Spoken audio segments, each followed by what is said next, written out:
Hello and welcome to another one-on-one sports webcast. My name is Christian Binder, and I'm joined today by Greg Brzezowski and Luke Lesord to talk a little NFL draft. Guys, let's start with probably the hottest topic in the draft this year. There are 5 good quarterbacks. You've got Sam Bradford, Tim Tebow, Jimmy Clausen, Dan Lefevre, and Colt McCoy. So out of those 5, who is the best? Luke, start with you. It has to be Sam Bradford. He's the number 1 overall pick, almost certainly. Threw for over 8,000 yards in his career at Oklahoma in just 2.5 seasons. He came out early. He's got 88 touchdowns, 67% completion rate.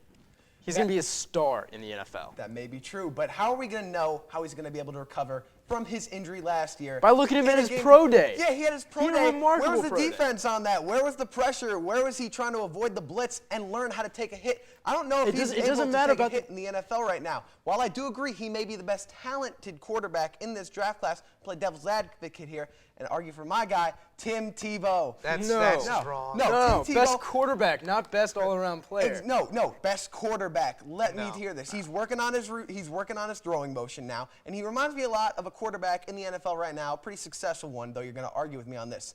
He's a speedy guy, he's a playmaker, and he energizes his team on every single play. And the name is? Vince Young. Yes.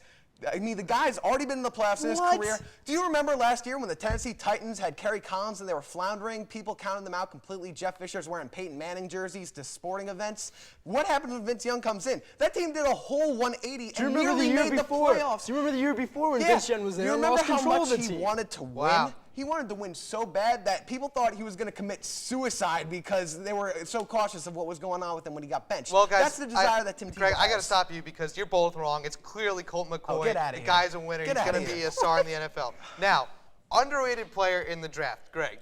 Underrated player, I got to go with Jermaine Grisham, the tight end out of Oklahoma. People don't realize that tight ends are an essential part of a passing offense in this growing pass-happy NFL league. Now, we see 3 tight ends this year had over 1,000 yards receiving, and I think Grisham has the opportunity to do so. Like Bradford, he was hurt last year, actually missed all the 2009 campaign, but he could have gone out last year, and I still think he would have been the top tight end in last year's draft. This year, he's still my number 1. He can go late first round. A team like the Cincinnati Bengals could really use him, and people aren't talking about this guy enough. Okay, Luke? I like C.J. Spiller.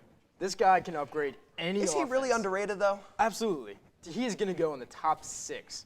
But wow, yeah, exactly. That is high for I him. think so. The Seahawks could really use a guy like him. They only have Julius Jones as their top back, despite the fact that I'm a Notre Dame fan. That guy can't handle it in the NFL. No, Julius Jones is But I done. think that C.J. Spiller is considered a top prospect. This guy had one of the fastest 40 times. Yeah, at he's the a combine. first-round pick for sure, Yeah. but he's underrated because he's on draft boards at 15 or 16. He's top 5, top 6, no question. I agree with you on that, yeah. I think that the most underrated player in this draft, and I mean, you taking guys that are going to be drafted probably within the top 15. I think Jerry Hughes, a defensive end out of Texas Christian, because, I mean, you got to remember the Horned Frogs were undefeated last year. Absolutely. And they were led by that dynamic defense led by Jerry Hughes, the defensive end.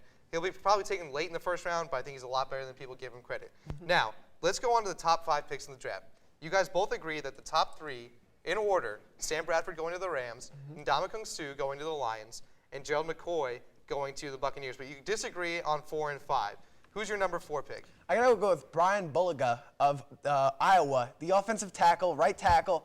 I think that he is a great prospect right now. Yeah, I know that there's a whole comparison but not as with great as Okung. Russell Okung. Yeah, He's the best I left know tackle Okung available. is being given all the props, but listen, we got Bulaga is a little bit of a bigger guy. He's 6'6", got a couple more pounds on Okung. And also, he has a better base when he's on the line. He can give Donovan McNabb at the number 4 spot a lot more time to pass in that new offense. He's got to get acquainted, and let's face it, the Redskins' offensive line has Okung been can do awful. the exact same thing, and he's But better. I don't agree with that, but make your case.